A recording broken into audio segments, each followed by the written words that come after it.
6, a helping hand with your land. Neil from Messick's here, outside today in our equipment rental yard to talk to you a little bit about buying a piece of equipment out of a dealer's rental fleet and what some of the pros and cons of that can be. Buying a piece of equipment out of a dealer rental yard can be a great way to save a little bit of money on your purchase. But there's certainly a fairly long list of both pros and cons that you can talk through in making a purchase in that way. So the first thing we'll talk through is the cons, right? What are some of the obvious concerns that you can have about buying a piece of rental equipment? And the very first thing that obviously comes to mind is what has been done with it, right? What were the operators like? What kind of life has that thing had up until that point? And that's a very legitimate concern. Is something you definitely want to put eyes on. Oftentimes you can kind of evaluate that by taking a look at the machine itself and looking for some of the physical signs of abuse, right? Go around and look for dented up sheet metal, scratched up paint, torn up tracks or tires, bent up loader buckets and those kinds of things. And that can tell you what the operators of that unit may have been like. A lot of times you really only have those signs to go off of. A machine's hour meter and how long it's been run aren't necessarily a good indicator of how it was treated, right? You could have a machine with 200 hours on it, but if it was out at a long-term rental to a kind operator, it can come away looking really, really good. Conversely, a machine with really low hours on it could have gone out 7-8 times to a whole host of different people and really beat up. So hours we tend to not get too concerned about when we're looking at that rental piece, but physical condition is something you definitely want to put eyes on. So outside of the usage of the machine, there's some definite cons that you can come up with in terms of that machine in a secondary buyer, right? Because that machine is now not brand new, if it's owned by an independent rental yard or a major rental chain, things like manufacturer financing and warranties likely aren't going to be available anymore. Those things would have been started when they were purchased by that organization and went into their inventory for rental use. There are, however, though, some major differences when you're possibly buying a machine out of a dealer's rental fleet. Dealer rental fleets are actually treated a lot differently than what those independent rental yards are. So when we have a machine in a dealer rental fleet, we have them in one of two different categories. A dealership can usually buy a piece of equipment for rental using exactly the same programs as what those independent rental chains can. Independent rental is kind of a classification of use that gets some preferred pricing and preferred programs, much like nonprofits or government entities and those kinds of things do. They get discounts that aren't necessarily always available to everybody. So if you've taken all of those programs, you've started that rental process, that start to your warranty, that start to your financing that's just simply not available anymore.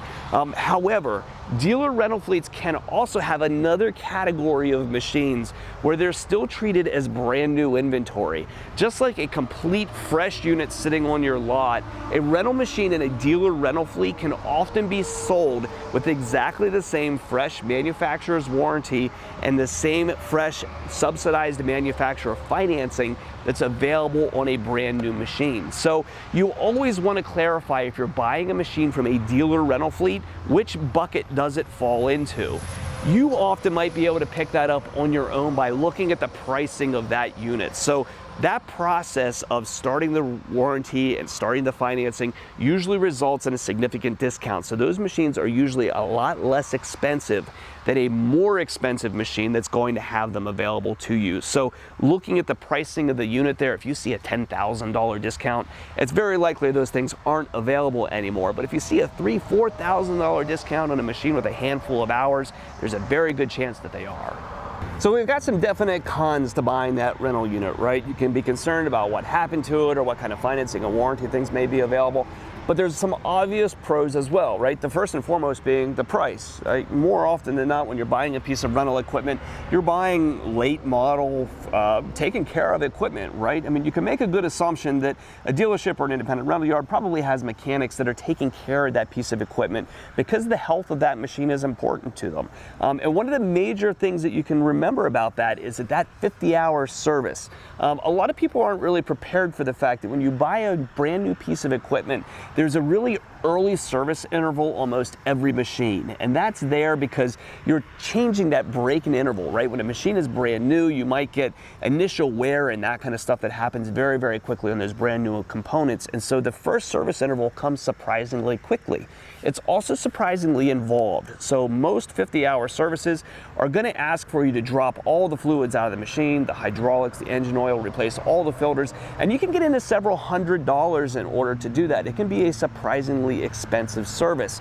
And so buying a rental fleet that was maintained by a rental yard or a dealer rental yard probably means not only are you realizing some lower costs from the depreciation and the profits that were realized in the rent of that machine, but that first service that can be an additional expense to you more than likely has already been performed.